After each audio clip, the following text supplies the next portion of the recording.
or something, you know. Don't log into the meeting. Hello and welcome to Living in Hackney. This meeting is going to be recorded and live streaming has started. Can you all please keep your microphones on mute throughout the meeting? This will prevent audio feedback. If you're still getting feedback, please turn off nearby devices. If you'd like to speak, please raise your hand to get my attention. Please state your name and affiliation before you make a comment. The chat function must not be used to have conversations with other participants or provide personal information. All chat is recorded as this is a formal meeting. Please only use the chat function to alert me that you wish to speak or raise points of order or report tech problems if officers will try and assist you. This is a formal meeting of Hackney Council. Please note that the press or public may be in attendance. The rights of the press and public to record and film this meeting will apply. Apologies for absence. We have apologies from Councillor Rapp, and Councillor Joseph is joining us online, and so is Councillor Chaudhry, as this is a hybrid meeting. I've got no apologies for lateness. I've got no urgent items of business. So, are there any declarations of interest? None received. So I'm going to move on to item 4, which is our main item of discussion tonight, which is the play infrastructure, planning and design principles for a child-friendly borough. We have 1 hour 30 for this item. We're going to start by receiving a presentation from Liz Bird and also some slides from Liz, who is from planning, and then I will take questions from members. So Liz, if you'd like to start, please. Brilliant, thank you very much, and yeah, really good to be here. I'll just it's Lizzie, but yeah, that's fine. I'm just going to share my screen for the presentation, so just bear with me a couple of minutes just while I just get it set up.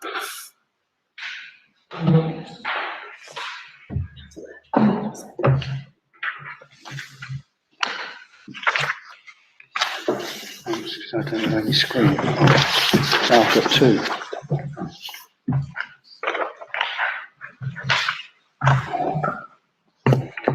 Can I just confirm that everyone can see that presentation up as that?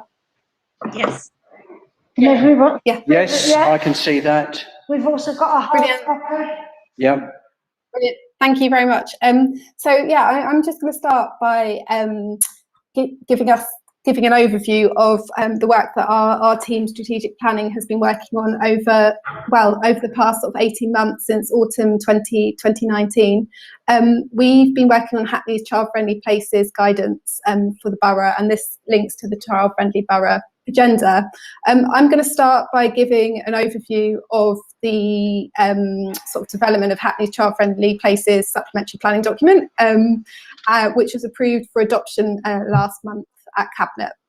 And this will include information about how the consultation and feedback has informed the guidance and the relationship this has to Hackney's local plan LP33.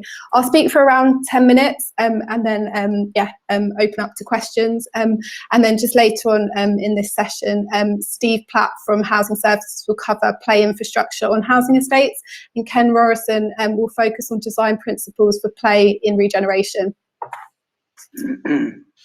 So just to flag up, this is the Child-Friendly Places SPD looks to contribute towards delivering the Mayor's Manifesto commitment to ensure that Hackney becomes a fully child-friendly borough through establishing child-friendly principles and design guidelines for Hackney's built environment, ensuring the borough accommodates and actively plans for people of all ages, abilities and backgrounds. The Child-Friendly Places SPD will sit alongside and complement policies in the borough-wide local plan, LP33, and the purpose of the child-friendly places guidance is to help set the local plan policies in a child-friendly context. And I'll talk a bit more about in the next slide about these specific policies that it references in the local plan. So this slide just gives an overview of the planning policy framework and how the child-friendly places guidance sits within this framework. In developing the guidance, we have drawn on national and regional planning policy, including the new London plan adopted earlier this year. And just to flag particularly how this guidance relates to Hackney's local plan play policies, Hackney's local plan adopted in July last year has been prepared to shape future growth and regeneration in the borough to 2033. Local plan policies, you'll just see in the box on the right-hand corner, are flagged. And particularly I wanted to flag LP50 policy. It's a new policy in the local plan which to bring children's play space and child-friendly requirements into new developments. In practical terms, the policy means that residential developments must devote some of the open space they provide as child-friendly spaces. And this policy, LP50, supports the provision of 10 square metres of dedicated play space per child on site for any new major residential developments and mixed-use schemes that are likely to generate a child yield of 10 or more.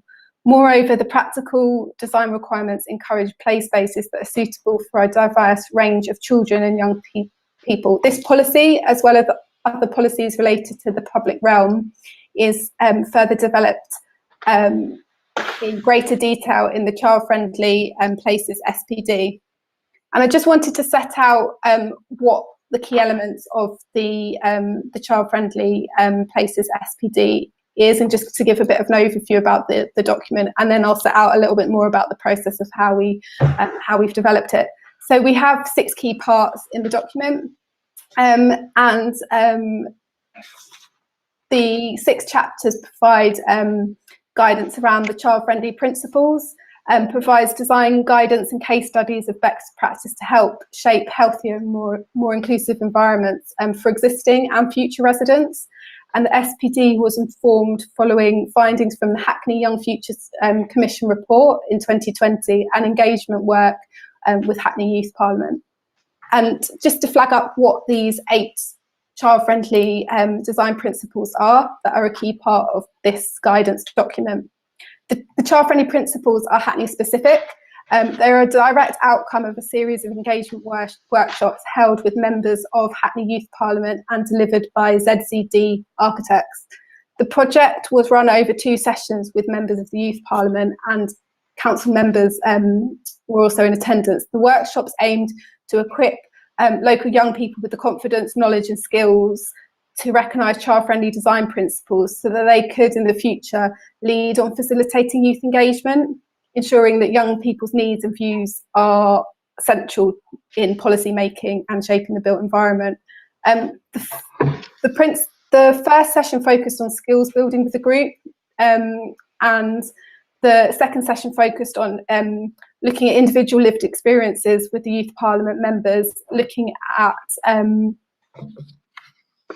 analysing techniques and creating relevant and effective engagement processes. And emerging from this work were the design principles, and I'll just go through them in a bit more detail. So the first one was shaping my borough to ensure children and young people have the power to influence change in Hackney. The second was doorstep play, to provide easily accessible and overlooked space for play and social interactions immediately outside the front door. The third was around play on the way, to provide multi-generational opportunities for informal play, things to do and to see and do around the neighbourhood beyond designated parks and playgrounds. The fourth was streets for people, to ensure that children, young people and their families can safely and easily move through Hackney by sustainable modes of transport such as walking, cycling or public transport. The fifth was contact with nature, to design places which increase everyday opportunities to access and connect with nature. The sixth was destinations for all, to design socially inclusive, accessible places that are welcoming, enjoyable and safe for everyone. The 7th principle was making places young people want to be, to ensure that public spaces are designed, planned and managed to consider the varied needs of teenagers and young people. And the 8th was around health and well-being, to ensure the design of outdoor environments support improved physical and mental well-being. And then just to give an overview around how the guidelines section of the guidance is structured. So the child-friendly guidelines in the document are structured by dividing the neighbourhoods into the scales a child in Hackney will typically grow up and experience in their built environment within the neighbourhood. And these 3 scales are, the first one is doorstep. So the shared spaces that connect an individual's front door to surrounding streets and public spaces.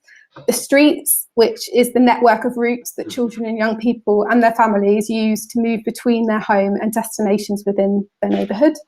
And then the 3rd is destination. So this is the public spaces that children and young people and their families make frequent journeys to in Hackney. And at the end of each of the guidance of each of the scales, a child-friendly design checklist is there, and the checklist includes reflective assessment questions associated with achieving each of the principles at each of the scales. And this is just to flag up the type of, at each of the 3 neighbourhood scales, the design guidelines are supported by the LP33 policies and case studies examples. The case studies illustrate best practice and creative ways of incorporating child-friendly guidance to achieve successful, high quality and inclusive development proposals. And this is an example of the design guidelines in the doorstep scale. And just for a few slides for the rest of the presentation, just wanted, sorry, I've just realised I haven't skipped on the slides. So this is the design guidelines, the doorstep scale. And then just for the rest of a few slides, I just wanted to highlight some of the examples that we draw on in terms of illustrating the design guidance in the document. And this is King's Crescent, and for the doorstep scale, we use King's Crescent phases 1 and 2, completed in 2017 as a way of illustrating a really good example of how to deliver doorstep scale in terms of a child-friendly borough. The centrepiece of this piece of public realm being the play street, which makes space for a lot of different types of play, traditional play equipment combined with natural elements such as logs and rocks and water, props for imaginative play such as theatre and a large table, and amenity areas for all ages such as bespoke seating that caters to older people as well as to teenagers. Just got some further images there, which I'm sure many of you are aware of. And then in terms of, and this was another example of a doorstep play that we looked at, which is Marmalade Lane in Cambridge. And the street isn't open to cars, and the residents use the street for a variety of activities such as play, hanging out and socialising. The design makes use of the street trees, bike storage and planted areas to encourage a play area very much on the doorstep. In terms of the street scale, we drew on this example of Bridget Joyce Square in Hammersmith and Fulham, and it's located on a space between a school and 2 playgrounds at the heart of White City, and it's transformed a previously hazardous road into an urban public park. We also, for the streets level, looked at the school streets, Hackney's pioneering scheme that transformed roads outside schools so that only pedestrians and cyclists can use them at school start and finish times, and with the aim of the schemes tackling congestion and improving air quality at the school gates. And then just finally, in terms of the examples, 2 that I wanted to pull out was this example, Van Gogh Walk in Lambeth, which is an example of, at the street scale, informal play on the way opportunities. Lighting and planting are incorporated into this route outside a local school. And then in terms of destination, these are a couple of examples that we drew out, which was the Build Up project on Flanders Way. This project successfully providing children and young people with a stake in their local community as they physically saw their ideas converted into short-term actions that have contributed to a much bigger picture and a real sense of ownership of the space. And then the next destination is the example drawn with the Hackney School of Food. Just before I sort of end, I just wanted to flag up sort of what we have done in terms of the engagement to inform this guidance document. So I think that just summarises the key part of the formal consultation period from October 2020 to February 2021, and that we engaged with Youth Parliament from an early stage of the project. We held around 14 virtual workshops, and with a whole range of different groups. This included young people, elderly people group, disabilities groups, parents groups, and built environment professionals, to really get a wide sense of, to get a wide range of feedback on the emerging guidance. We also looked at we used an online engagement platform, Commonplace, to gather some really valuable feedback on the plan as well. And yeah, we also looked at physical stuff as well. It was a really challenging time in terms of the period that we consulted, but putting, for example, banners in parks and trying to reach children and parents more directly. This next slide just outlines a little bit about the engagement that we did with young people. So just setting out kind of with the Youth Parliament, we started that work in 2019, and as I mentioned kind of earlier in the presentation, this workshop helps develop and support the preparation of the child-friendly principles and the guidance in the SPD. That continued through to engaging young people in the consultation period. We're also really fortunate that the Hackney Young Futures Commission findings were being fed back on in the period that we were developing the plan, so we were able to feed that in. And as I mentioned, we did a number of workshops over the period, and that included with Hackney Young Futures Commission, Project Indico, and an intergenerational group where we looked to get a mixture of different ages, from younger people to older people, to kind of compare views around public spaces as well. And just in terms of the feedback that we received, just I'll quickly, I'm just aware of time, so I'll just quickly run through this, but we received a really valuable feedback in terms of the consultation, which really shaped the final plan. And we were really reassured that there's been a recognition of the real need for this work and the importance that it has. And it was really interesting, and particularly mentioning that intergenerational work on the similar priorities that came out between both generations. And there were some really strong kind of similarities with what both groups within each age were saying around safe streets, the importance of adequate seating, accessible and well-maintained public toilets, access to green spaces and nature, good lighting, places to sit, dwell, and keep active.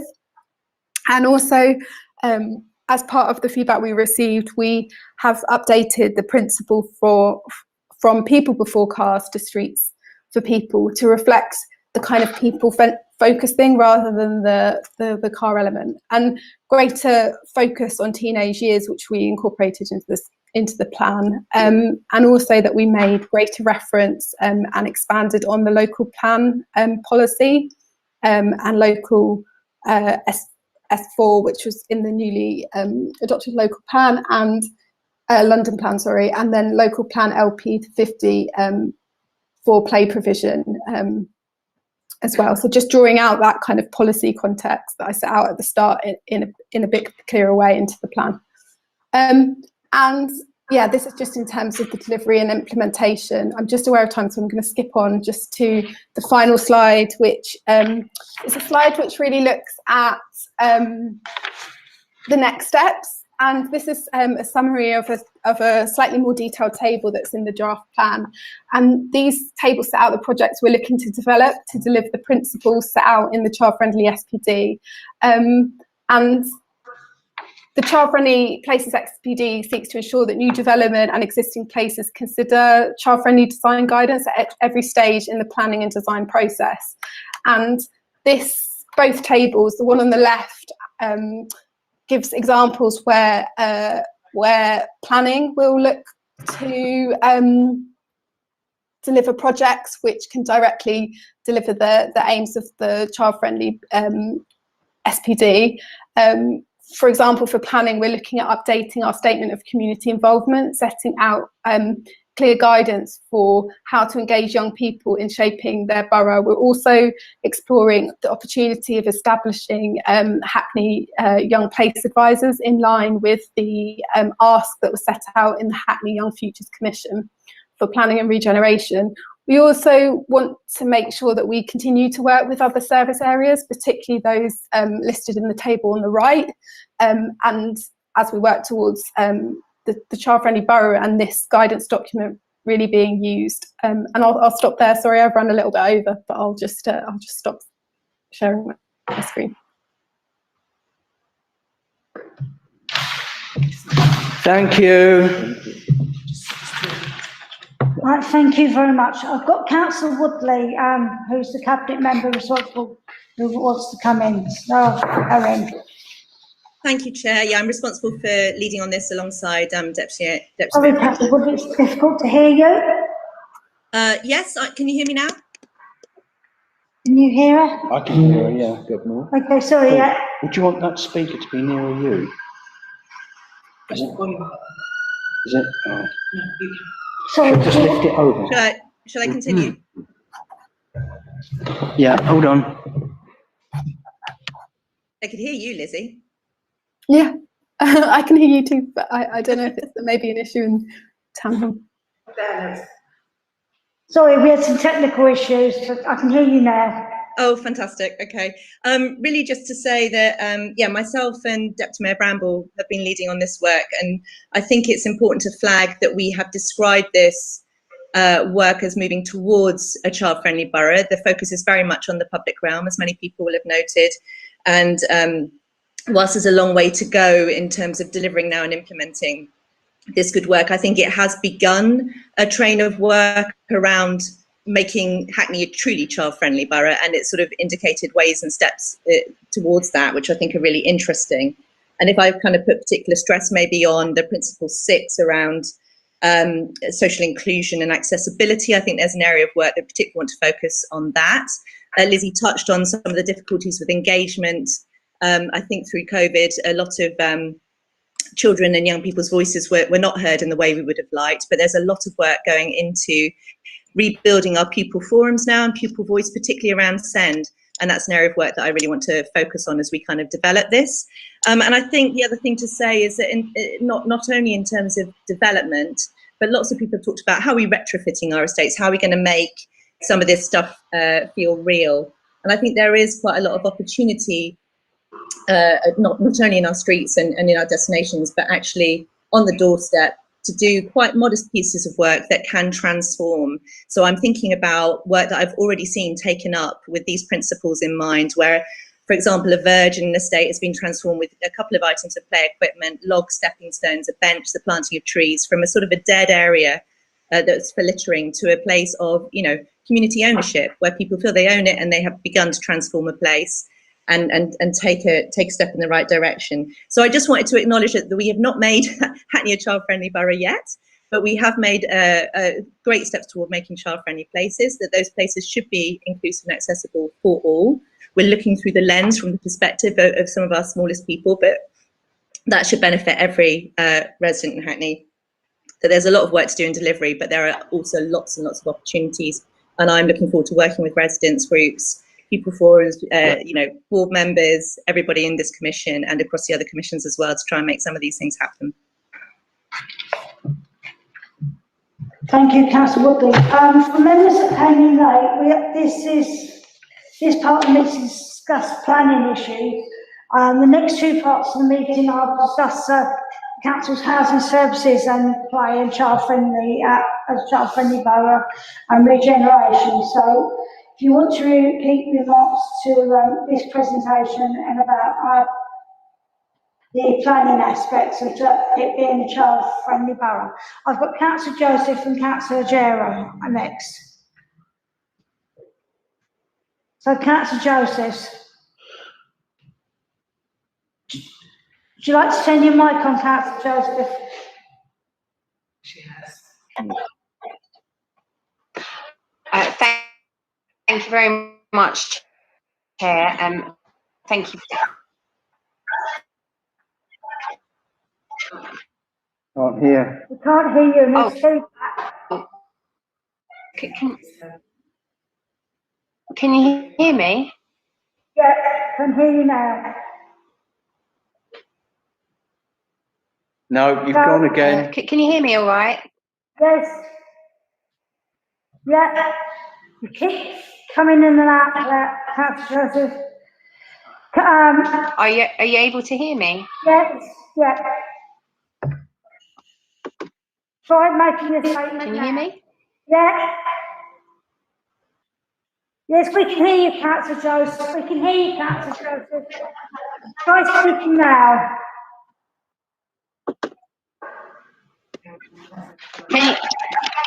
Can you hear me now? Yes, we can hear you. Can you hear us?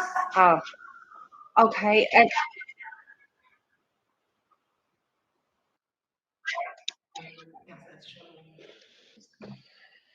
Sorry, you've got to put it back, Joseph. Do you want to?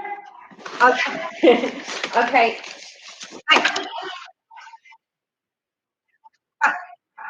She's on the phone. Okay, fantastic. Thank you. So sorry about this. Thanks very much for the report. There was just a couple of things. There is maybe a slight delay, so I will try dialing back in. And I'll use my iPad. You could leave your question in the Thanks very chat. much. Bye-bye.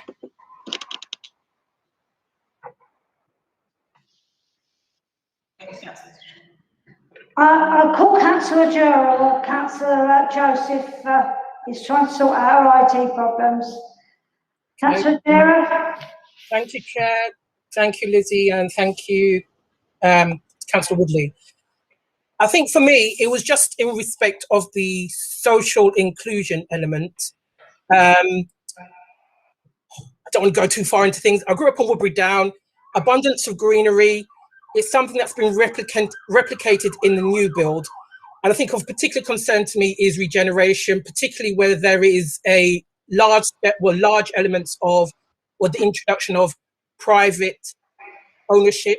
What I've seen close by me on King's Crescent is, although they have a play street, very hard landscaping, there is a garden which is closed off to children who live less than 100 meters away, preserved solely for the people who live in that development, even though it's a walk-through garden.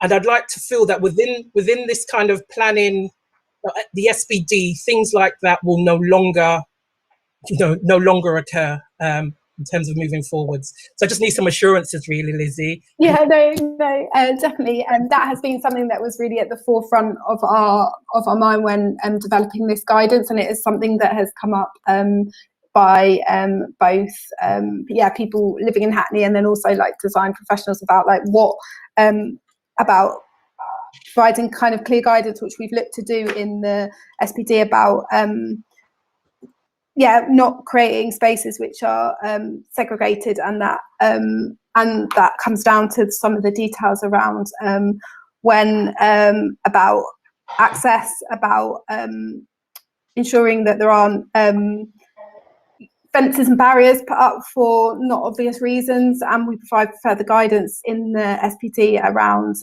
what that means. And that's particularly, I think, important at the doorstep scale, because that's often where we see examples of where certain fences are put up or barriers kind of introduced which are not necessary and kind of do create that division within the public space, which should be opportunities for children to be able to move freely through space, not set the barriers. And that's there is guidance to reassure you in the document around that. Okay, thank you. Thank you. Councillor Joseph, so do you want to try again? Are you with us? Councillor Joseph? Don't think so. Okay, I've got a question. I've got one as well. All right, take you next. Yeah, when we talk about children,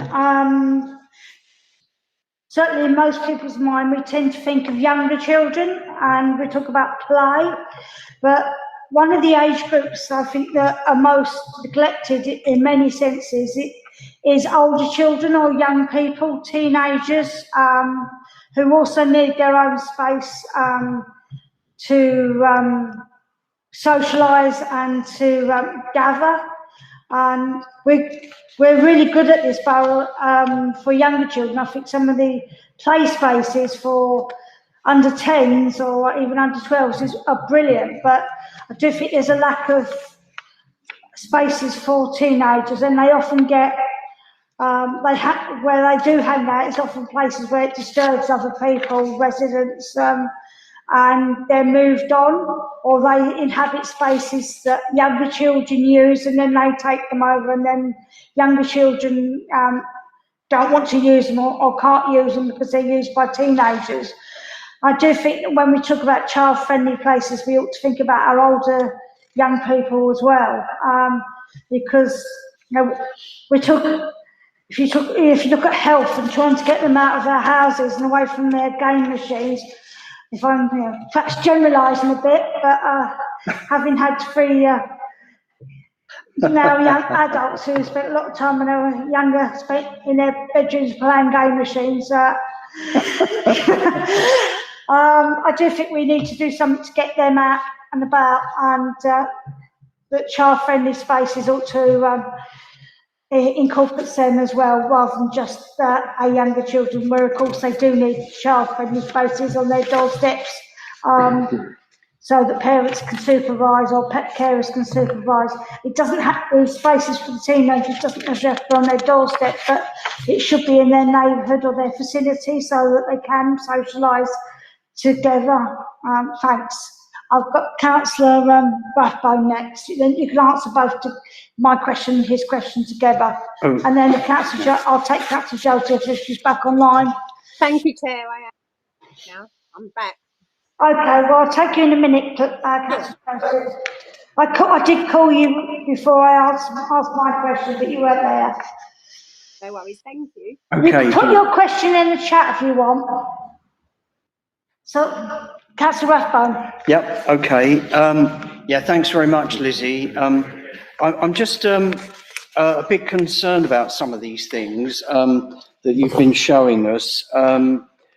Like the picture of Bridget Joyce Square, it looks like there's a heavy drop down and the child could fall on the tree stump. And, you know, if I was a parent, which I am, but they've all grown up now, I'd be a little bit concerned about that. And some of the others, it all looks very planned, and I think I have to, it's all planned, you know, whereas children's play is creative and innovative, and that's the idea of play, isn't it?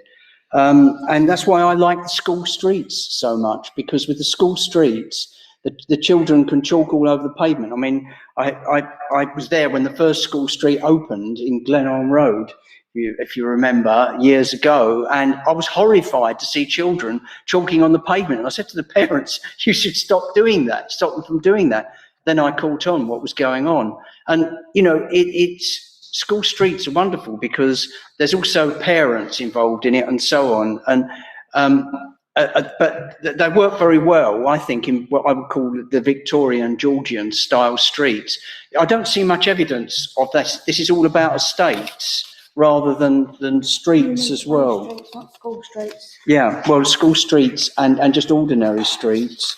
There's also another picture which I can't really describe on the doorstep, but it's got two children standing on a wall. If I was a parent, I'd be really concerned about how high that wall was, you know, if the child was standing.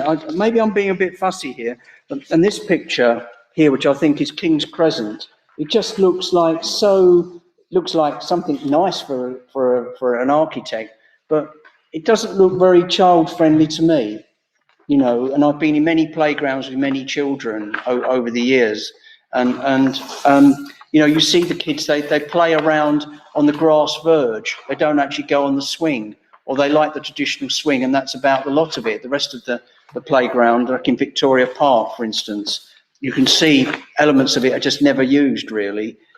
So I think children like to have an area where they can climb about a muddy area, unfortunately, because they get their clothes all dirty. But you know, I just feel, where's the dynamic in this of creativity and innovation that a child wants, and how far are children involved in any of these schemes that you know we see the pictures of? Is that enough for you? Definitely. Yeah, so just to come in on the first question around sort of the importance of thinking about a child-friendly borough, and also older children, young people, and I think that it's a really important point, and it's you know, a challenge of the guidance to make sure something that we've really been aware of, to acknowledge that difference, and that within, you know, talking about children, we're talking about a breadth of age, which there is quite a lot of different needs and requirements within those different ages, and that often, yes, older young people, because younger children have sort of parents or carers to kind of advocate for them, and it is really important to consider the sort of distinct needs of older children and young people. And I think that's what we try to in the guidance document. We have tried to sort of make distinctions around particular guidance that is relevant for young people, and we looked at, I think it was particularly following the feedback we got through consultation, to make a specific principle for young people and teenagers, which is principle 7, making spaces that young people want to be.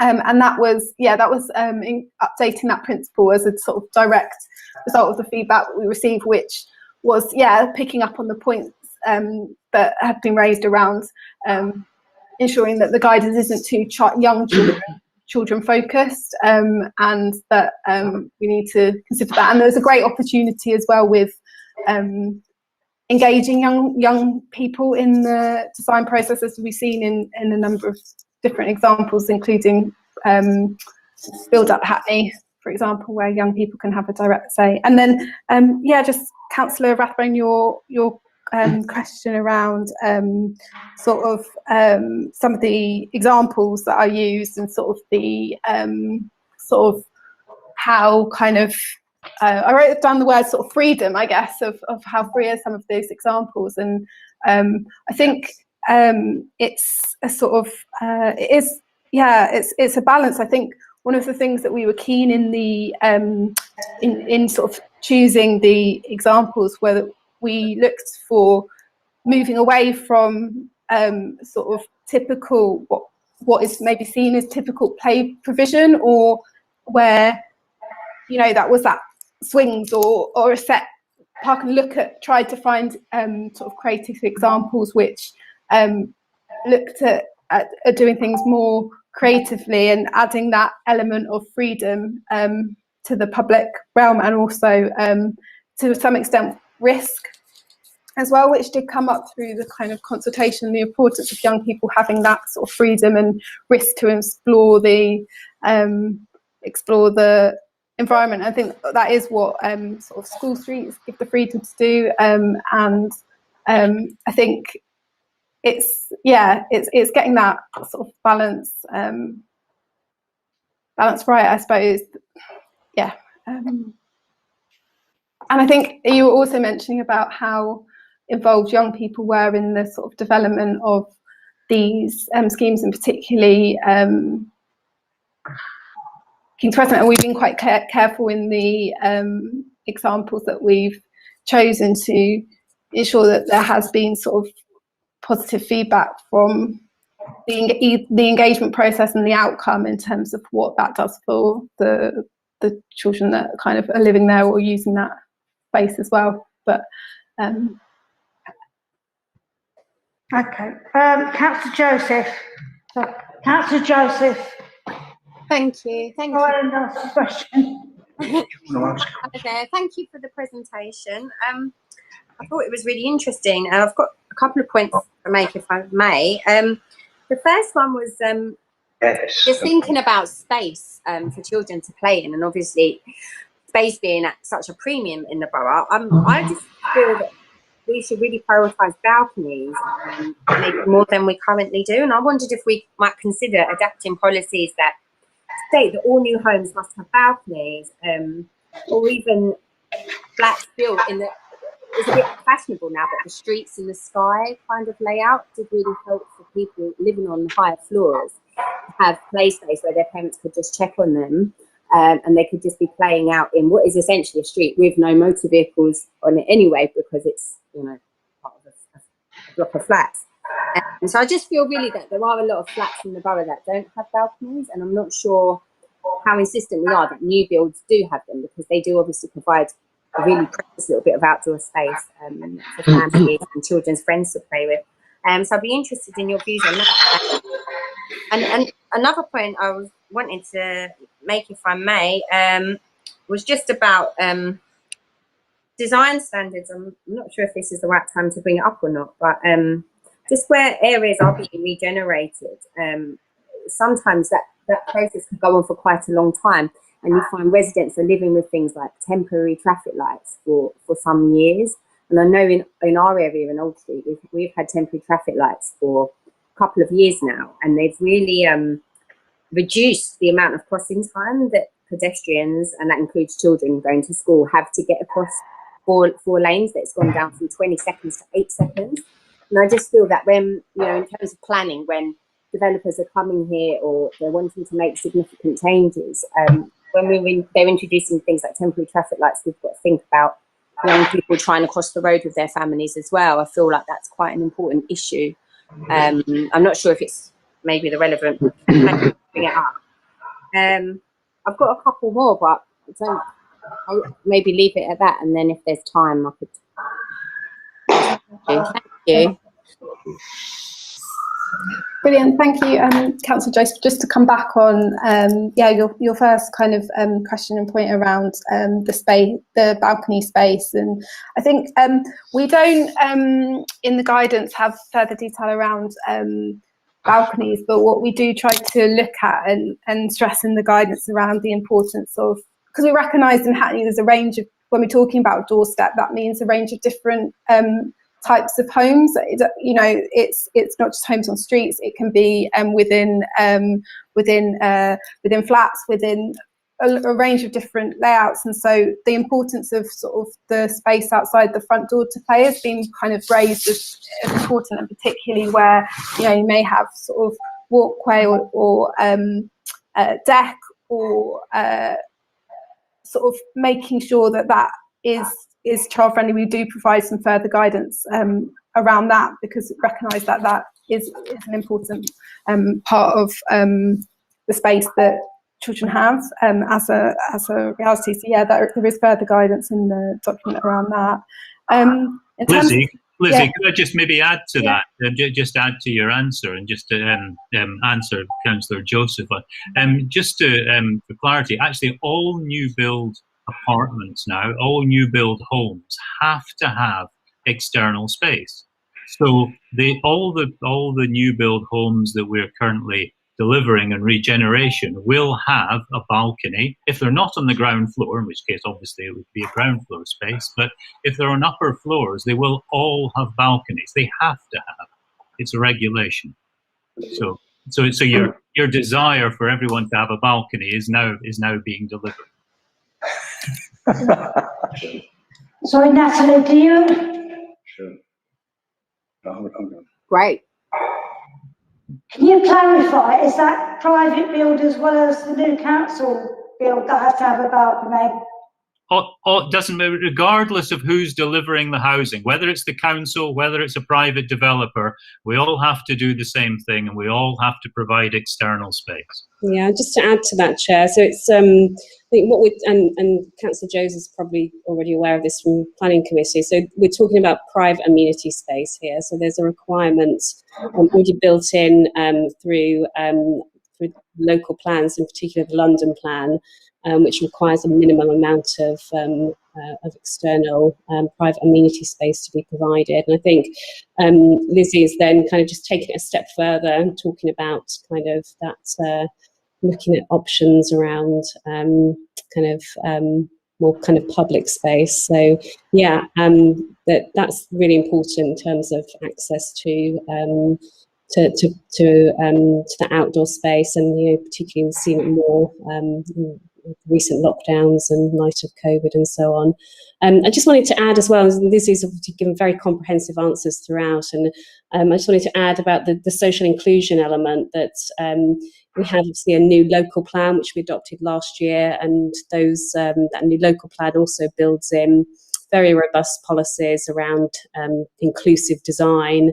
So that's something that kind of stretches across all developments as well. So I think we're definitely moving in the right direction. I think even before the local plan was adopted, there were some really good kind of design principles that we were using around inclusive design, access to outdoor space, and also just in terms of the risks that Councillor Rathbone raised. I think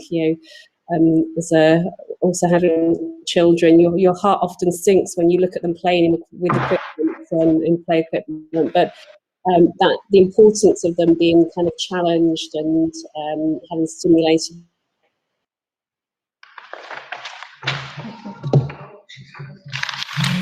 She's frozen. I've got one more question from Councillor Rosen. Yeah, I think Natalie, the touch is frozen. Yeah, she's frozen. Well, maybe ask your question and then. Okay, first of all, thank you for the presentation. Actually, I was going to ask about, I was going to touch about London plan.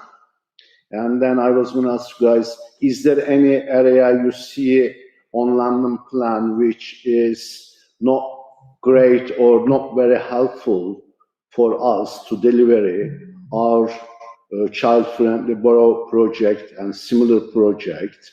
And if there is any, or if there are any some areas, how are you going to challenge it, or how are you going to challenge together?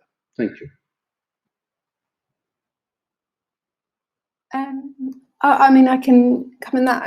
I can't think of anything where there's a kind of contradiction or doesn't support what we're proposing in terms of the guidance in the supplementary planning document.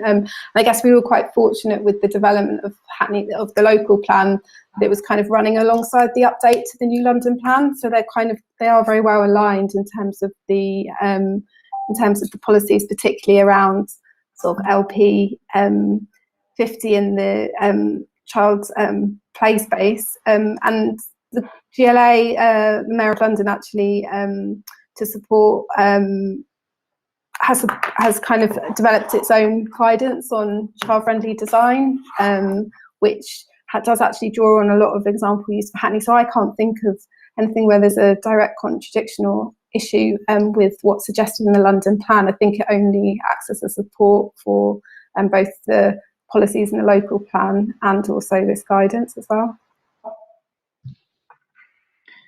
Thank you, Lizzie. I'm going to move on to the next bit of the meeting, and I'm going to call Steve Platt and then Ken Rosington. They've both got 10 minutes each, and then we'll take another round of questions after that.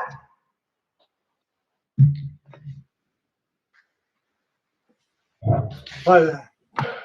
Evening, everyone. Yeah, just to Can you hear me jump okay? in there, I think, Lizzie, are you going to do the honours on presenting? So Yeah, I'll just get it like set a up. second while the slides come up. Okay. Thanks, Chris. Yeah, so I think it's me next, isn't it, Lizzie? Let's see. I think I'm in the middle. As I say, evening, everybody. So my name's Steve Platt. I'm head of building maintenance and estate environment.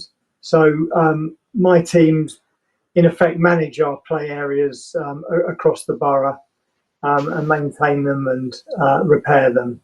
So we've got some slides. There we go. That's great. That's the first one. So, you know, without going through it word by word, we've got 254 play facilities, and you know that's a huge number. I'm not sure if that's a number that people were envisaging, but it's a lot, and it's across our 355 housing estates, which again is a big number. And just linking into some of the planning terminology, most of them are doorstep classifications of play space, but some of the larger estates obviously have more than one play area. We're very strict on how we manage them, and they're inspected 4 times a year, and that's 3 times internally and once externally by ROSPA inspectors. It costs a fair amount of money, £100,000 a year, just to maintain and inspect and carry out minor repairs. And we also have quite a full replacement programme, and we have £200,000 a year. We are trying to get some increased funding for that, because some of the equipment that we'll come to a bit later needs some investment. Lizzie, if you're in control, if I could have the next slide, please. Thank you. And again, because we've been obviously in the housing arena for a long time, we've got a lot of different types of play equipment, which have been installed and over the years, and that's a really interesting sort of portfolio to manage, because it does throw up different challenges, and it is interesting where, you know, different sort of I guess not trends, but, you know, ways of you know, what people like, and 10 years ago is different to what people probably like now, and the play streets that we were just looking at, you know, obviously are quite a different way of arranging play. But we also, so we look after them ourselves, but we also have, you know, sponsored deals. Woodbury Down, there was a Mooga which was sponsored by Arsenal, and we then manage those. I've got to mention Arsenal at least once in this presentation, and I've done that. Thank you. And we also do some joint ventures with other colleagues, and we did some work at Millfields, which I'll show you later. And as Lizzie did mention, or someone mentioned earlier, there are some challenges about managing play areas. You know, not least sort of changes in fashion and design and money, but also misuse and ASB, and sometimes they become a bit of a magnet for that, which we manage. But they are hugely enjoyed by our residents and our children on our estates. So I've just done a few slides to show some examples of what we've got. So this is, again, King's Crescent as an example.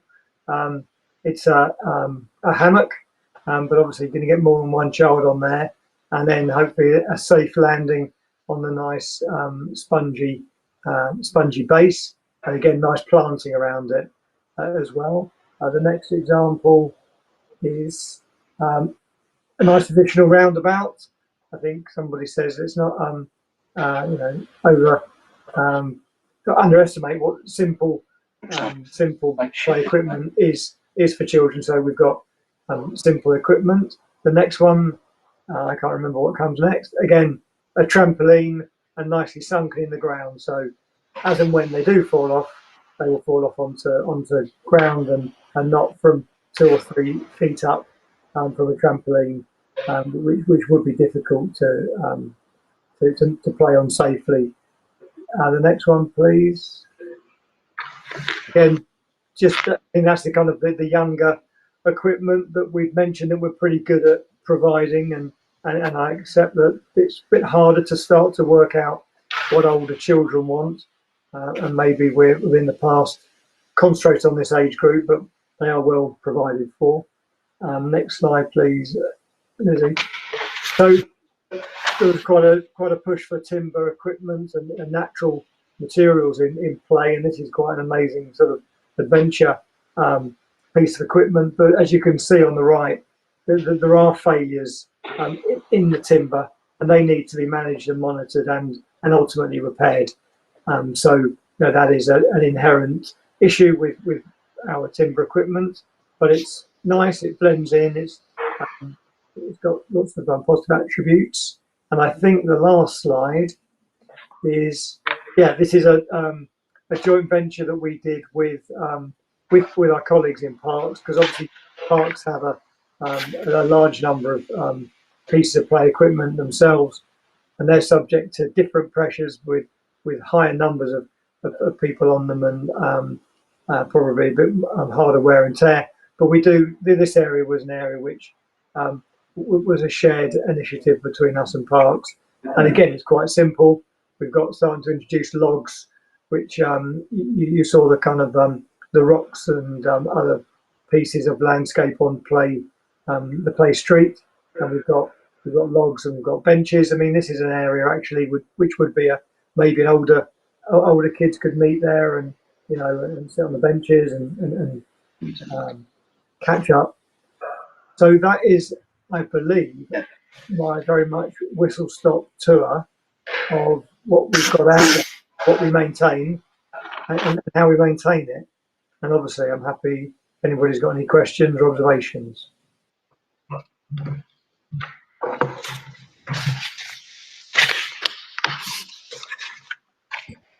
Was the intention just to go straight on to the regeneration presentation? Yeah, we'll go on to regeneration, and then we'll take both. Yeah. I thought I stunned you all into silence. No problem. Sorry, yeah. If you want to come in, Ken. Yes. So Lizzie, if you could just roll the slides, that would be great. So good evening, all. My name is Ken Rorson. I'm the head of Regeneration Strategic Design. So myself and Chris Trowell, the director of Regeneration, are here this evening to answer any questions following the presentation. So when you're ready, Lizzie. Well, just to say while you're getting it started, I mean, the two presentations so far, I guess represent a change in thinking around the role of play in our built environments. In our existing estates, as Steve has just shown, they're often in demarcated areas, focused around very prescriptive pieces of play equipment. Whilst Lizzie's outlining of the SPD and of the child-friendly SPD that has just been adopted, shows how play can be fully integrated into the public realm, and the routes around it and the thresholds at the very buildings that we're building. So just a difference, I guess. Just a change, really, a change in attitude. Next slide. The Regeneration Project, in terms of timeline, obviously sit after all those existing estates that Steve was illustrating, but actually were all designed, all the examples we're showing you this evening are all designed before the adoption of the SPD. But as has been illustrated by Lizzie, I think through the forward thinking of our external design teams and our Hackney regeneration teams, the schemes are going to incorporate many of the design principles of that SPD, but they've also helped inform that SPD, and therefore the sort of future of play provision in the borough. And I think we have in Regeneration, we have an in-house design advisory group, I have had for 6 or 7 years now. And that panel contains Dinah Bornat, who's been advising on the SPD, and Tim Gill, who is an academic on play. So they've been advising us over the last 6 or 7 years. So we've managed to, as I say, incorporate things that are now coming through the SPD. Next slide, please. And just for a bit of clarity, I mean, the new build housing we're talking about here is the Hackney's Regeneration Programme, which is the 2 direct delivery programs, which is the State Regeneration Programme and Housing Supply Programme, and the joint venture programme, which of course is Woodbury Down. And all 3 of those are delivering around 9,000 homes. But just to talk a little bit about the actual design principles, all the play that we're looking at and the areas are all mixed tenure. And I think our public realm is very much a sort of common ground where we can use the public realm to integrate between the existing and the new homes. We're talking here about play, but of course, it's, you know, all the spaces have to be multi-generational. We talked a little bit about is it children, is it young adults, is it youth? But it all has to appeal to all the generations. I put a little quote in there, so I think it's actually very good. It's been quite a lot used, but you know, if we can build a successful city for children, we will have a successful city for everyone. And I think that's definitely the point, that it should appeal to everyone, and that ties in very well with our other policies, our aging well policies, our public health strategies. So the whole thing should start to tie in. And so you end up very much with this holistic approach. So rather than little patches of play, you have playable landscapes. So it's very much integrated into the public realm and into the architecture. And I think that integration, of course, goes through into the connection into nature and biodiversity, and again a tie-in into our green infrastructure and our sustainable strategies. So yeah, definitely that integration, and of course play can contribute at all scales of public space. When Lizzie was going through the SPD, we looked at, you know, the doorstep scale. And in particular, the direct relation to family housing. And of course, with new build, we can actually start to, we can fashion that. We can actually dictate, and we can make sure those relationships happen and work. You know, at a street scale, we've talked about play on the way. And that's all to do with reinforcing safe and secure routes and looking at connectivity and activity and just making, you know, sometimes remaking routes between and through our borough. And finally, at the larger scale, the destination scale, where we've really got, you know, the greater connections, and it's not so the play areas are not just appealing to those within the estates, but actually to the greater neighbourhood and the city beyond.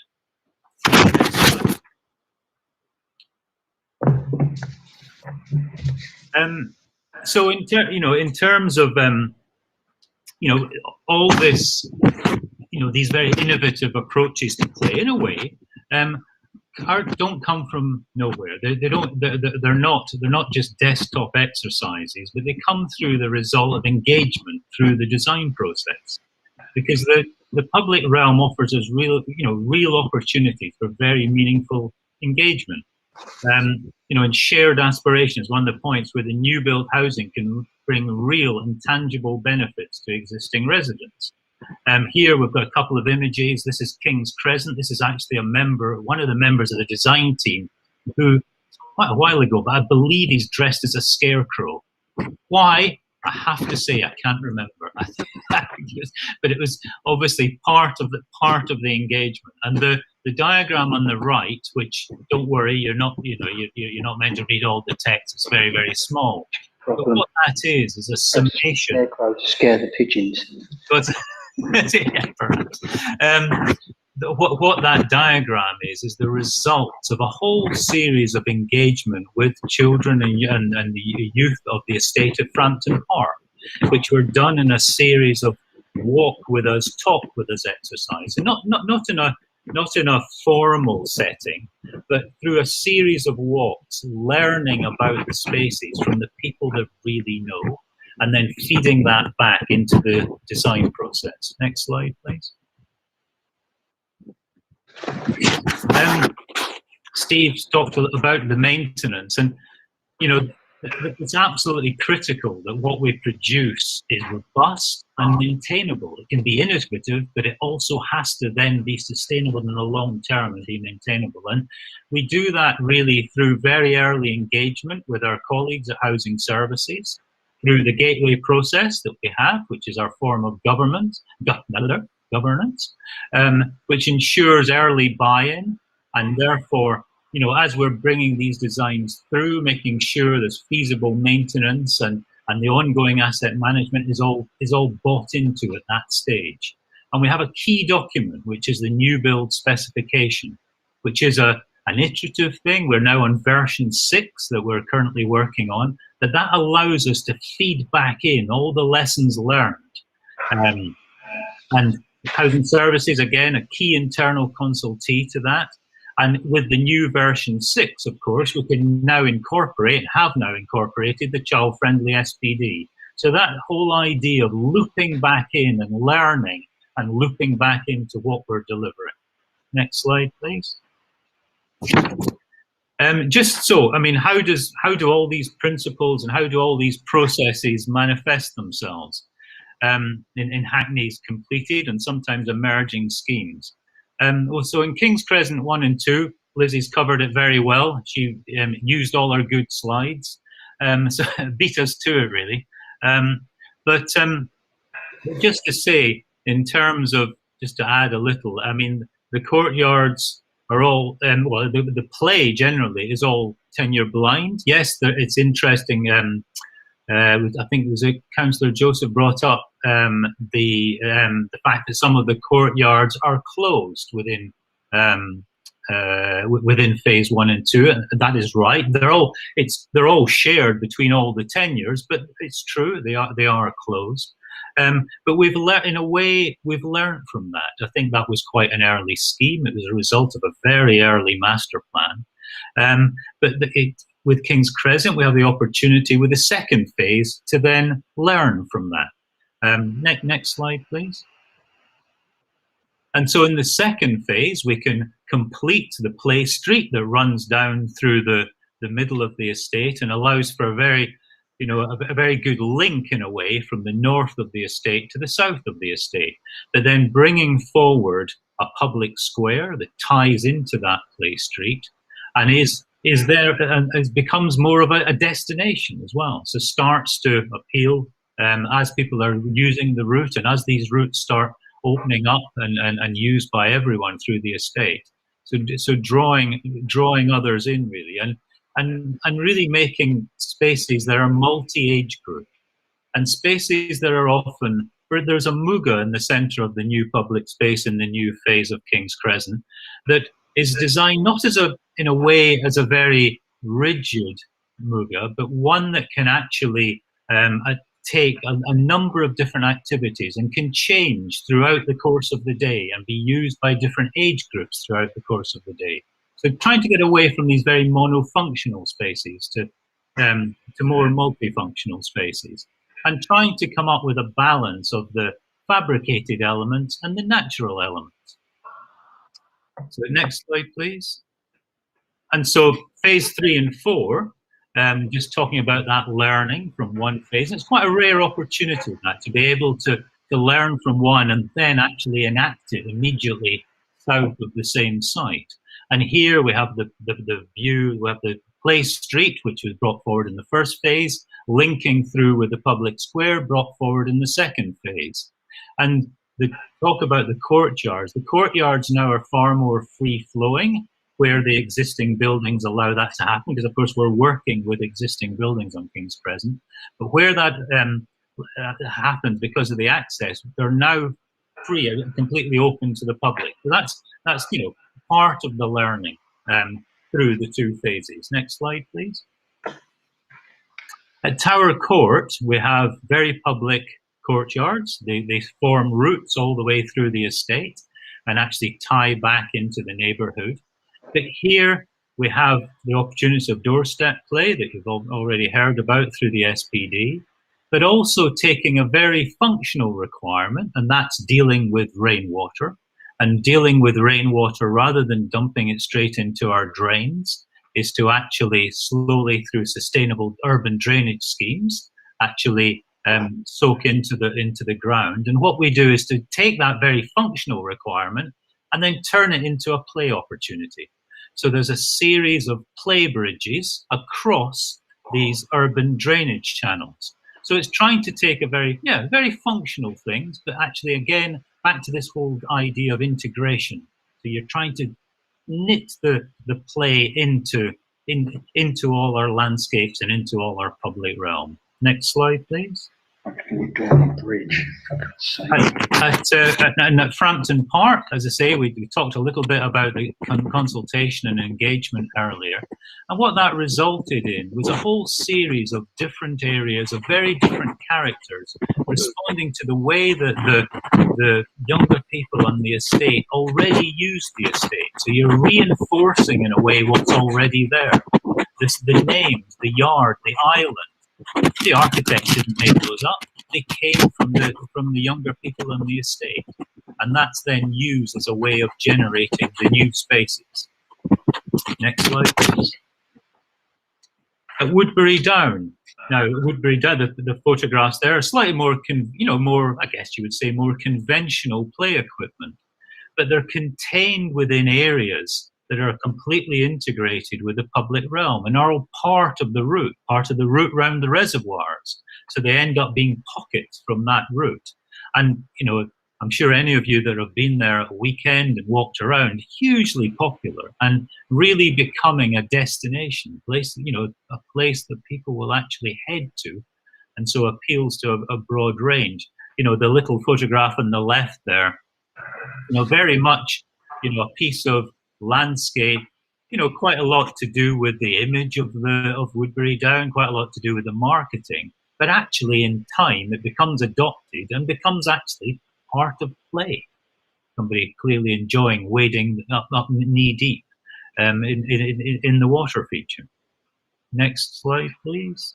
And finally at Marion Court, again a combination of probably a destination space, in as much as it's very much linked through with new routes, which link some of our older estates, old new build, if you like, so linking up with Bridge House and Brooklime and Cherville in one continuous route, but also using the change in level of the site as a way to actually generate different play opportunities, and also being mindful of separating out noisy play and quiet play, and in quieter areas as you get closer to the buildings, slightly noisier as you get further away and closer to the railway. So using just the natural topography as an opportunity to come up with different ways, and because play, as we know, manifests itself in many ways, and that can be quiet or it can be noisy, and it's trying to accommodate all that. And in spaces that ultimately are multi-generational. I think I'll stop there. I've probably said enough. So I'll take your questions. Thank you. Thank you. Councillor Rathbone? Yeah. Okay. Thanks very much. Some quite interesting and exciting aspects to that. And you didn't mention Arsenal like the previous office. No, well, you probably can suspect from my accent I've got slightly less allegiance to Arsenal, perhaps. So, like, we shouldn't be prejudiced for anything here. No, absolutely not. Absolutely not. England. Except England, of course. But we should also recognise the other home nations. We've got to be inclusive. Okay, thank you. Just I've said this before, but it's like it seems to me sometimes that some of this stuff is about fashionable stuff. Millfields Park, when my kids were growing up, we had a wonderful sand area. Without going into the details of it, even I used to like playing with it, and it was very, very attractive, and lots of people used it. A few years later, the parks team said, no, we don't want that, so they took it out. Now, more recently, under Councillor Jonathan McShane, when he was in charge of parks, back came the sand again with a tree, not the fortress this time. And if you go there, you'll see that that is a very successful feature of that. That and swings. I mean, swings are just always going to be popular in play areas. So, and I noticed in one of the pictures there's some water, like a water trough. I haven't been to that playground, so I haven't seen it in life. And I know that in Vicky Park as well, there is water, and in Queen Elizabeth Park there's the shower things that come out the ground. It's fantastic. It's really good fun. It's all about, yeah, and the same at Clissold. It's all about movement and using sand, using water, and sort of softer things. And some of the pictures I'm seeing, they just look very harsh almost environments to do with pavements and things like that. And I thought with the bridges, what the hell can you do with a bridge, really? You know, if it's at Clapton Pond, yes, you can attempt to play poo sticks. It's very difficult. Water takes a long time to move. You know, it's about movement and how you use it. And that's why I like adventure play parks, because, you know, they're essentially lots of wood constructions, and they're a bit dangerous, of course, and scary for parents. But the kids enjoy it because they can make their own play.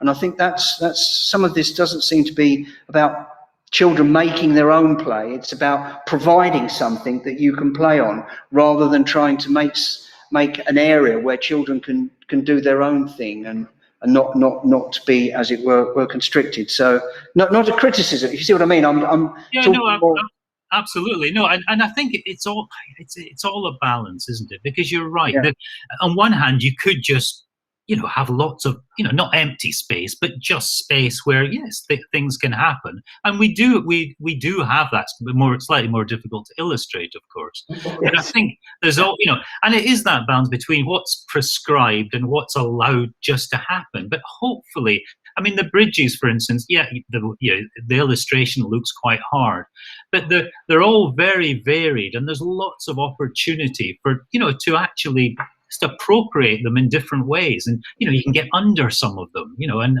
of course, you know, we've all made dens in our time, you know, and you only need to get under a chair or under, you know, whatever.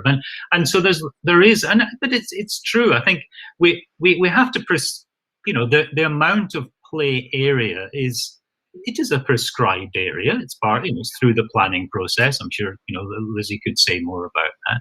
So we do have to have areas that, you know, we can ascribe to play, but it's just trying to, and it's hard, you know, it's hard to try and get that balance between the sort of, you know, the structured and the completely unstructured. And I think these landscapes need to develop.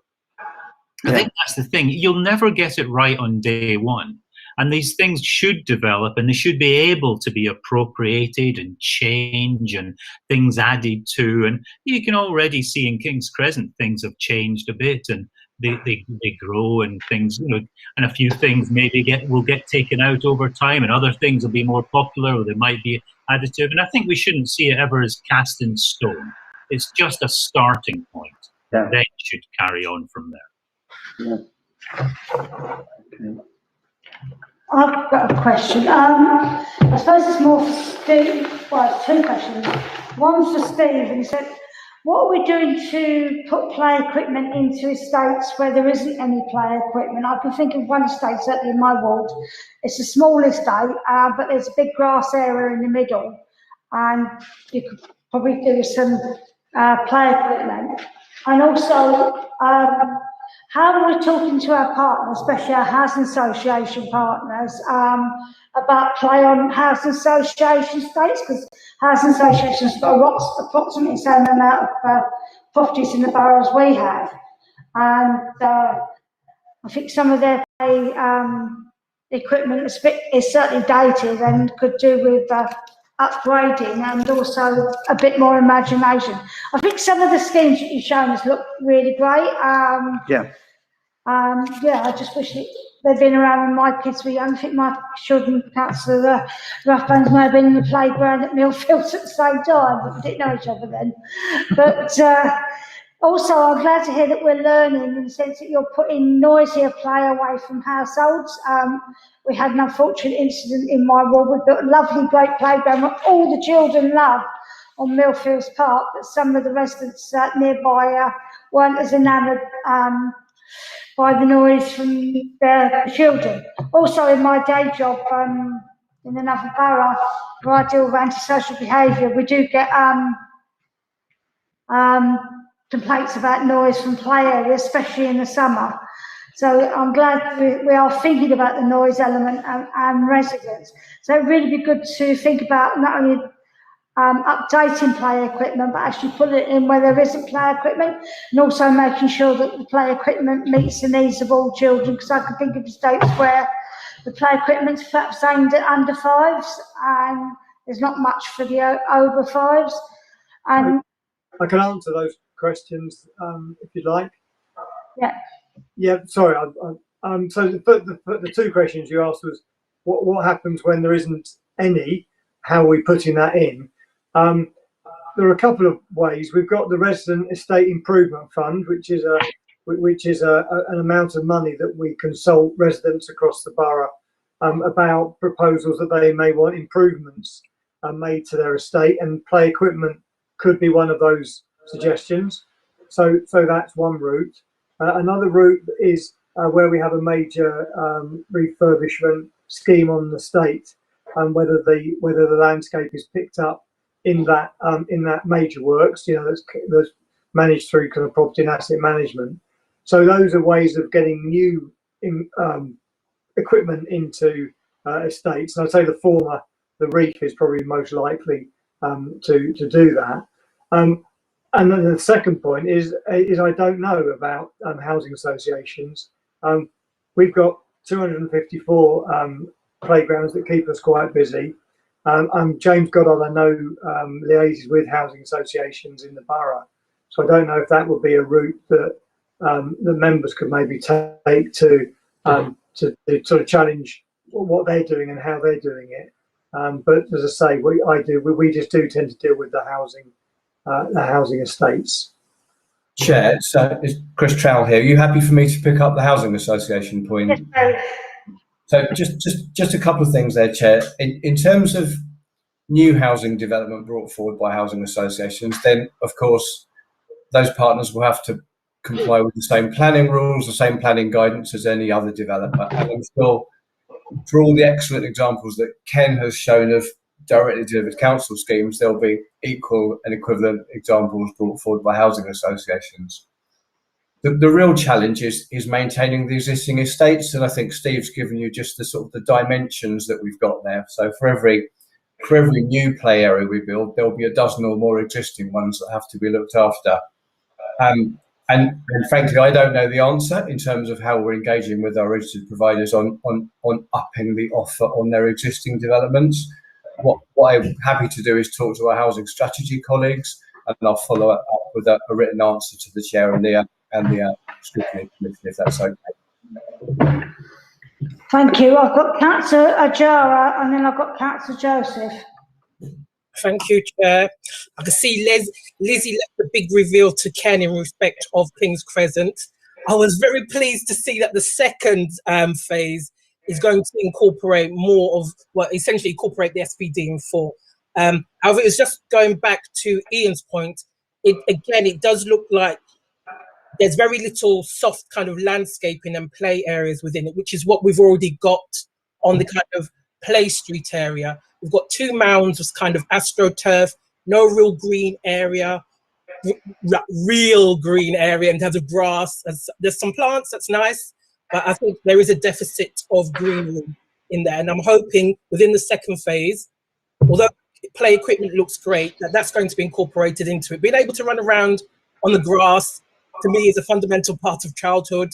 Everybody loves it. Running around barefoot in summer is even better. So I do hope that that's in the plans that you showed us. There was no real kind of hint that green elements were kind of as wide scale as I would have anticipated.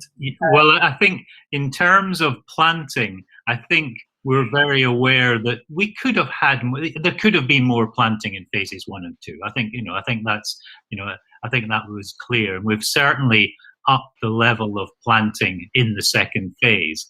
I think the use of grass is interesting. The use of grass is tricky. It's very tricky in terms of getting it to, when we're looking at what are quite dense housing developments. Essentially, grass needs very good light, and I think what we find, and we've certainly got regeneration schemes with large areas of grass, but some of it is often more successful than others because of its overshadowing and its need for high levels of sunlight. And so we are slightly wary of grass. Not planting, most definitely. Grass is quite tricky, and I think maybe the attitude has been a bit, because obviously King's Crescent in particular, obviously Clissold Park directly opposite, so the access to grass areas is enormous. So I have to say there isn't a lot of grass in the next phase either, because it's quite tricky to get to work in dense developments. Okay. And the last thing we want is failed grass in muddy, great muddy patches, because you see it with there's a big grass area just being replaced in Dalston Square. For that very reason, is it just wasn't getting enough light, and we just ended up being a big brown patch, which maybe, referring back to the play in the muddy play, maybe you could argue that, hey, maybe a muddy patch is great, but it doesn't sit very well, does it? Because it always looks like council lack of maintenance, really, which is a shame. I'm sorry, it was just a quick question for Steve as well. It was in respect of timber structures on our estates.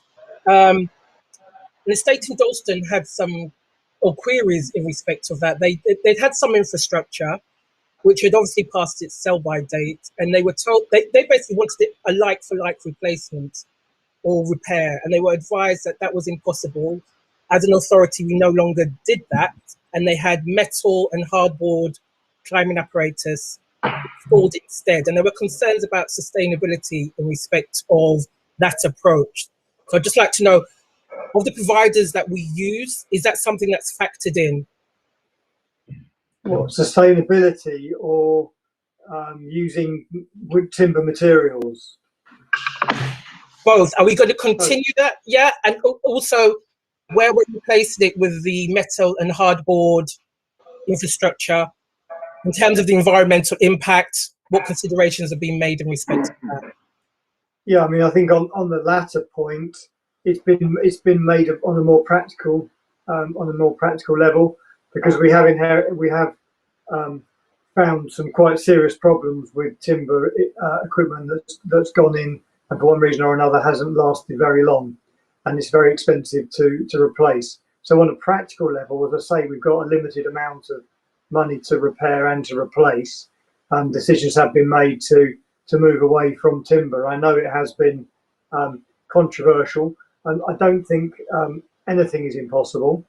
And I think that we can be realistic and say we've got £200,000 to spend. We could do 10 estates, or if it's more expensive, we can do 6 estates. So there's a kind of a harsh reality there about what we can do with the money.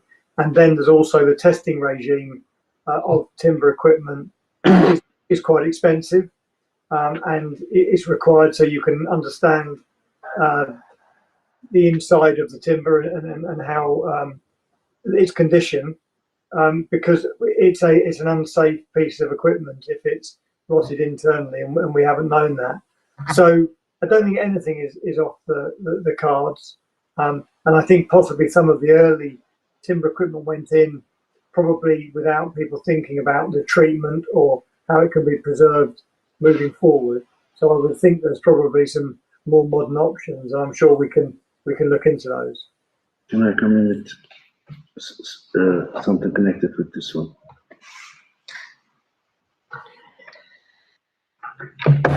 Councillor Joseph, you wanted to come in, did you?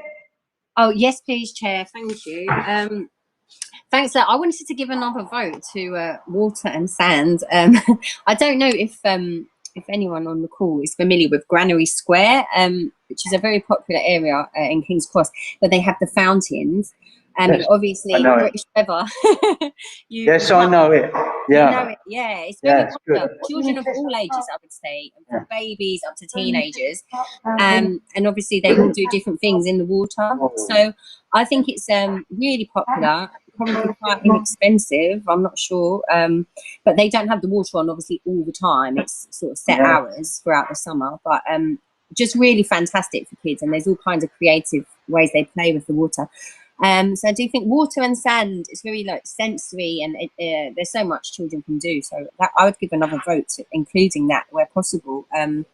But the other point I just wanted to make, it's just a follow up to something I asked earlier that I think might have got missed, which is just basically I'm interested in how we're protecting children that are growing up in these areas where we're attempting to regenerate. Because I mean, Frampton Park was mentioned earlier, and I'm the councillor for Victoria Ward, where Frampton Park is, most of Frampton Park, and I mean they have had to put up with 4 different building sites basically on their estate, and as I was saying earlier, this brings issues with things like temporary traffic lights that don't give pedestrians as much time to cross the road, you know, drilling areas kind of not accessible anymore.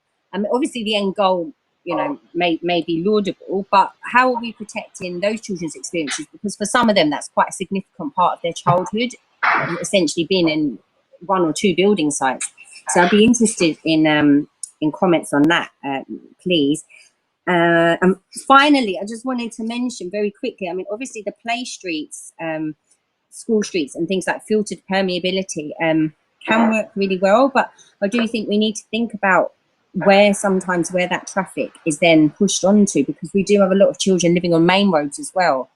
So for every road that we're closing and turning into a play street, you know, how about those children that are living on the main roads and potentially having more congestion around their area?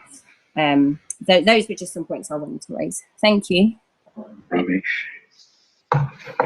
mean, I'll just pick up the point about the building site. I think, you know, it's right. I mean, obviously, building sites comes with disruption. I mean, I think there's no getting away from that. But I think what we try and do is we work in collaboration with our contractors. I think in terms of the logistics of getting in and out of the site, where the hoardings are, that's all part of our tender process, and in a way is a sensible and a markable thing, you know, because we actually get these plans early on, and that actually helps inform which contractor we eventually choose. So we've got quite early input into that, and we can, you know, you can start to gauge which contractors are more responsible than others, and which actually have thought that through.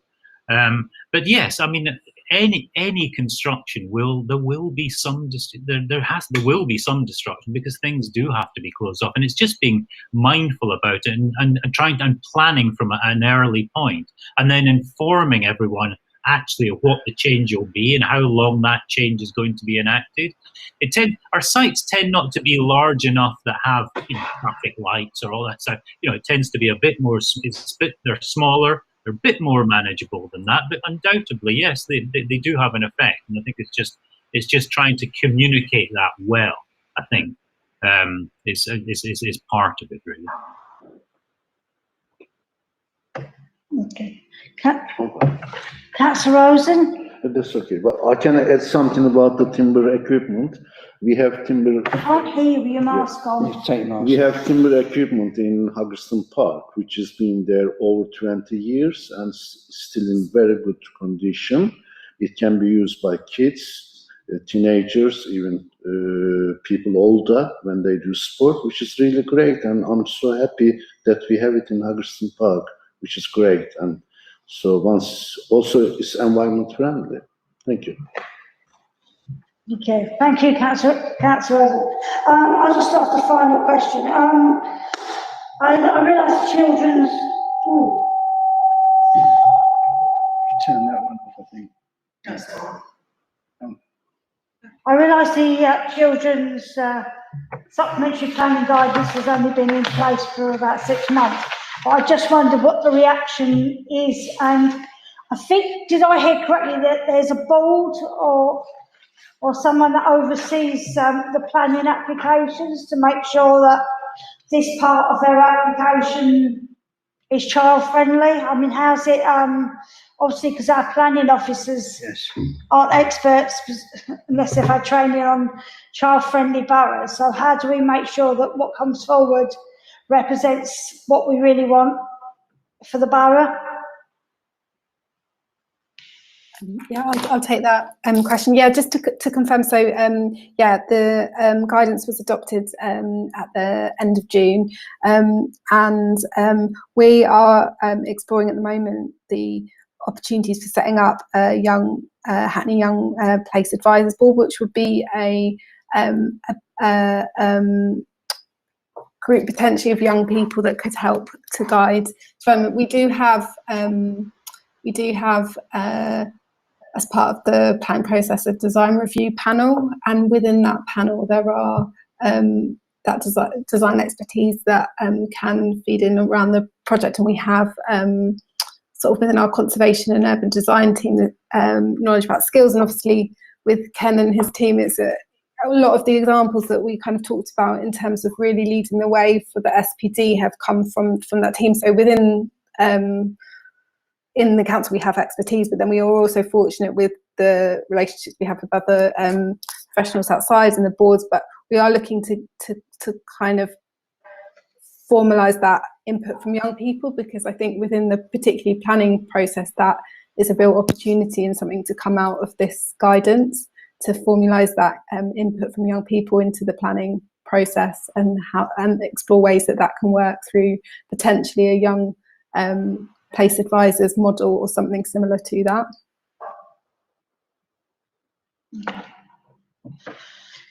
Okay. Thank you very much.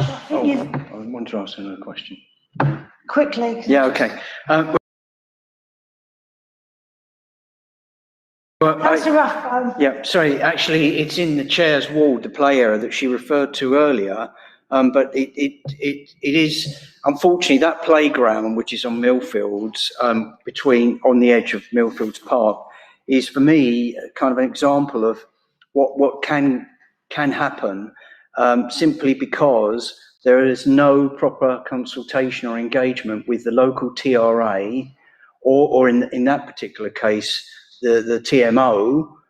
It turned out, and also, incredibly, residents whose properties were about 10 feet away from the swings. And you know, I was really amazed to find that. Now that was a contractor, some architect's practice. The other thing that they did was, in order to make it more interesting, they put 40 plant pots hanging off a wall. And again, the Millfields user group said, well, you know, we might be interested in watering them, but they never said that. So they had no kind of forward plan for maintenance. Those plants would have dried up in the pots. It's not very good for children to see. Or it's about involvement, engagement, I think, by local people in these playgrounds and play areas, as well as just simply, you know, providing them and worrying about them maybe a bit. And I think that particular playground, unfortunately, does illustrate a whole series of things that you shouldn't be doing, and things, as it were, that you should be doing. And I think principally consultation and engagement of parents, of the TRA, wherever it is on the estate. And if there isn't that, then certainly to have meetings of residents and try and get them together to be involved with it. I think that's that is a good way of making it work in a better way. And I go back to play streets again, that in play streets, the parents are actually really involved, of course. And one of the good things about play streets is that you actually see parents. I played a game of cricket in the street with a whole bunch of parents while the children were off playing and doing other things. There's a whole range of new things that you can do, which do involve adults as well in play areas. Because actually, even if you're 90 years old, you still might enjoy play We all enjoy play. It's not just restricted to children, is it, really?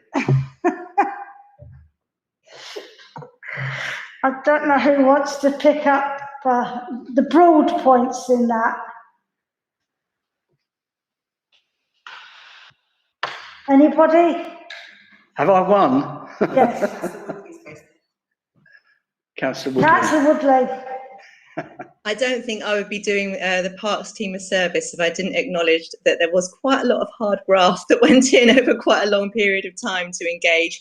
I think the difficulties were who they were engaging with and the different desires and the different needs from the various different groups, whether it was the park users or the estate users. And I hope the chair would confirm to you all that since I took on the cabinet brief, I've gone above and beyond to try and engage with the residents who've been impacted. I've also attended park user group meetings, have undertaken work to try and mitigate. And I think, it's not the ideal way to learn things. I think the way Ken was talking about learning in phase 1, phase 2, with the kind of regeneration work he was discussing is a bit more sort of measured than perhaps some of the upset that we've had to deal with over Millfields. But it has been a learning process. And there have been some kind of benefits coming out of it as well as some disappointments. So I think we'll end in a good place for most people on that estate. And I do want to actually thank the chair because she's come out door knocking with me and listened. And I'm going to ask her to come out and do it again as we start to kind of engage everybody in the next phase of that work. But I do want to sort of pay a little bit of testament to the past team because they did go to quite a lot of effort to try and engage. And my predecessor, I think, also had lots of ideas. So I think they had quite a lot of people and opinions to juggle. Thank you. I'd like to thank Councillor Woodley for her assistance on Millfields Park play area. There is things that we can learn. There was consultation, but sometimes it slipped through the net, and not everybody was consulted in the best possible manner, and not everyone's views were taken on board. But I think we've all learned from that, and I'm happily come out and door knock with her again to speak to the residents. On that upbeat note, I'd like to adjourn the meeting for 5 minutes. When we come back, we'll take the next part of the meeting, which is discussing the rest of the work programme for this year, which we need to agree. So I'm adjourning for 5 minutes till 10:02 on the clock.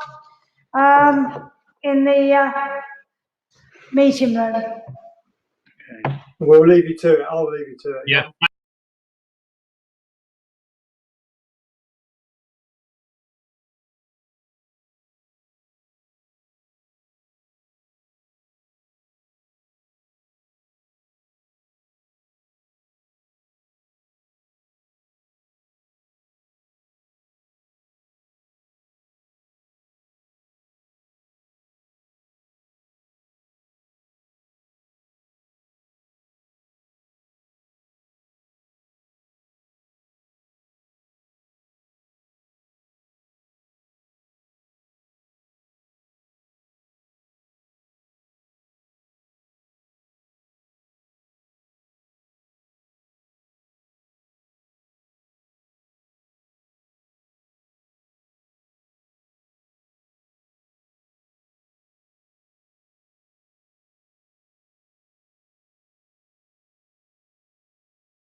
London Fields is very busy.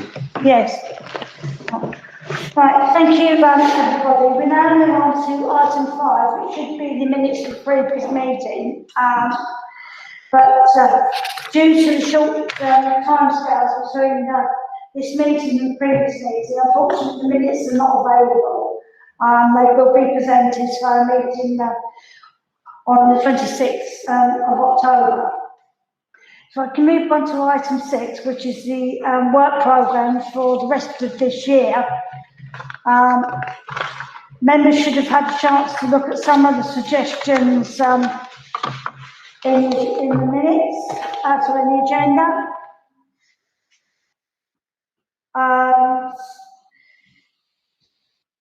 Myself and the Vice Chair have met with several stakeholders to get their views on possible work programme suggestions.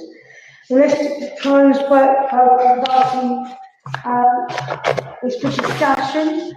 So one of the things that has come to us is the Children and Young People Scrutiny Commission have come to us and asked us to do a piece of joint work with them, looking at housing options for young people leaving care, and looking at perhaps how we can use our housing company to provide suitable accommodation for young people leaving care who we are their corporate parent, to make sure that they are adequately housed for the rest of their future.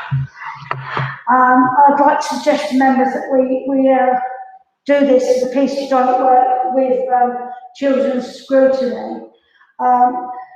It's also been suggested that we look at temporary accommodation, both in the private sector, both looking at having a quick look at the private sector hostels that there are in the borough, and also the housing that's provided, temporary accommodation, to see whether there's more that we can do in the private sector housing that our residents are often placed in out of borough, which often are not properly maintained by the landlords, and how we work with through the partnership that procures this housing to ensure that the landlords keep these properties up to a standard where they're fit to live in.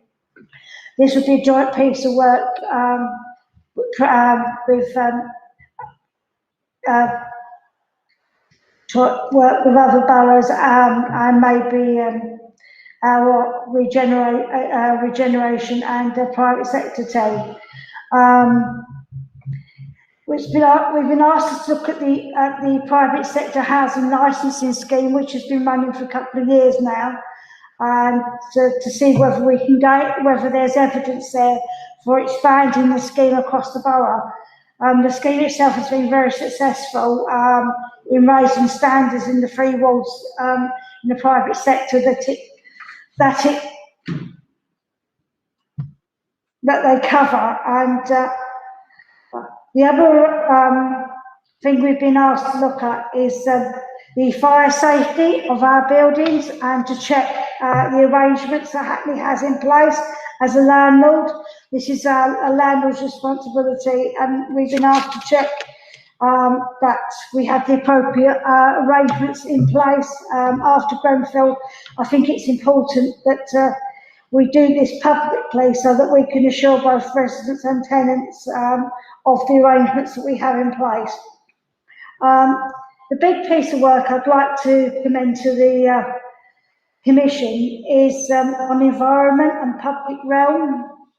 This is a very important subject, as we know, for the world, for Hackney and for England, and I think it's important. We have made various commitments in our last manifesto of how we're going to tackle what we're going to do in Hackney to tackle climate change.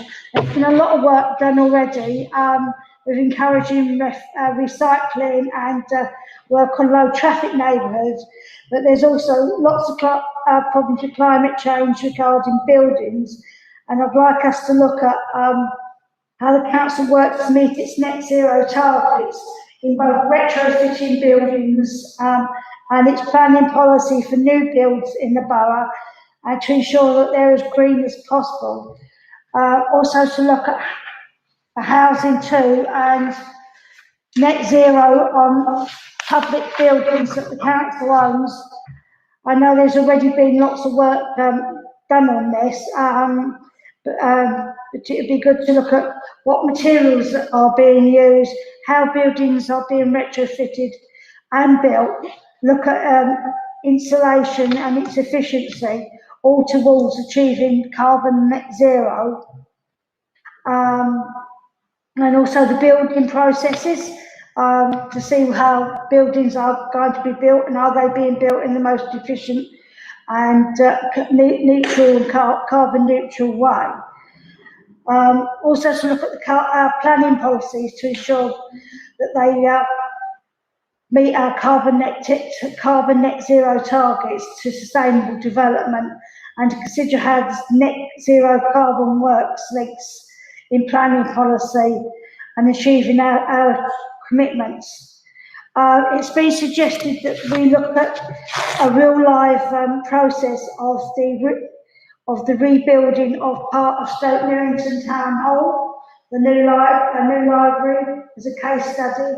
This library is in the council's capital works programme for repairs renovation due to the poor condition of the building. And also energy is an important part of net zero carbon, and look at resident engagement and consult residents how they think we should be doing net zero carbon and how their views are being captured, and also how this can be embedded within the planning policy and to shape future developments in the borough and material use. We're talking about energy. There's a big push for electric cars, and I think one of the things we need to look at, the council has announced a policy of implementing electric car charging points, and I think we need to have a look at where they are and if they're going to meet the needs of residents, and also how much they cost, and whether there's any way that the costs can be brought down. And leisure.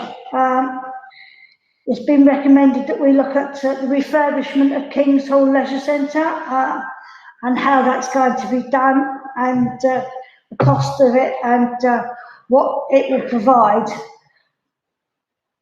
I'd also like us to continue with our stop and search and trust and confidence work that we had our meeting on last month, and I would suggest that we perhaps have another meeting on this issue towards the end of the municipal year, so that we can see what improvements hopefully have been put in place from all the commitments from the Mayor's plan and the commitments that the Metropolitan Police have given on stop and search and trust and confidence.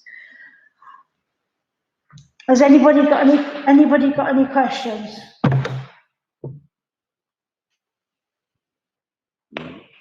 It does sound like rather a lot. It does. to get done in less than a year, isn't it? So. Well, I've got we can fit some of it in. Some of it isn't bits of work. I mean, if you can leave it to me and Tracy, we will box and cox around those issues. But I do think our major piece of work has to be the net zero carbons work, and that will be done with Scrutiny Commission, and also work skills and economy, as there's substantial crossover between all of us on those issues. So to make sure it's done as effectively as possible, we'll do it. We may be done as joint meetings. So is that agreed? It's agreed. Yeah. Could I just ask about the crime side of it? Yeah. Because they're sort of very general topics. Not that there's anything wrong with them, but are we going to be able to do all of those? What, the crime? Yeah. I mean, well, sorry, I've got the list here of that's in the actual. Well, we thought we'd update on trust and confidence what we did last time. Yes. I think that's good. But Yeah. so looking at domestic violence work and violence against women and girls, which I'd like to do, I just wondered how we might do that. I'm not sure that we're going to have time for that. Probably won't have No, time. that's why I No. didn't read it out. Oh, right. Okay. Fair enough. But it's a trust and confidence work. I think we should concentrate on. Since we've started it, I don't want us for anyone to think that since we've had several meetings that we've now forgotten about it. There's been lots of pledges on action, and I think we should hold people to account for their pledges of action and see how the Mayor's plan's working. I think we need to give people time to put those pledges into action. So that's why I'm suggesting that we hold that meeting towards the end of the municipal year, so that no one can say that they haven't had time to put any of the plans into action, because that's often what you get is, there hasn't been time, so they will have had lots of time by then. So we can hold people to account on that, because I think it's an issue, as we know, affects lots of our residents and is a concern to many of our residents, the lack of trust and confidence they have in the place. Yeah. Could I just ask as well, because actually, of course, we're going into an election period, will reports of our work be coming out before the election, or? Yeah? Some of it. Yeah, okay. We hope to get as much of our work. That's why I brought forward our last meeting, our March meeting, to the beginning of March. Yes. It was scheduled to be at the end of March, but I worked with... It'll be in the Purdah period. Yeah, it was going to be in Purdah, so I worked with Tracy to bring it forward so that we could actually have a full schedule of meetings rather than get our March meeting caught up in Purdah. Yes. So you may have a short gap between the February and the March meeting, and that's the reason. I'm fine. With that, I'd like to thank everybody for attending and close the meeting. Thank you very much, Chair. Thank you. Very well chaired. Thank you. Thank you. See you, guys.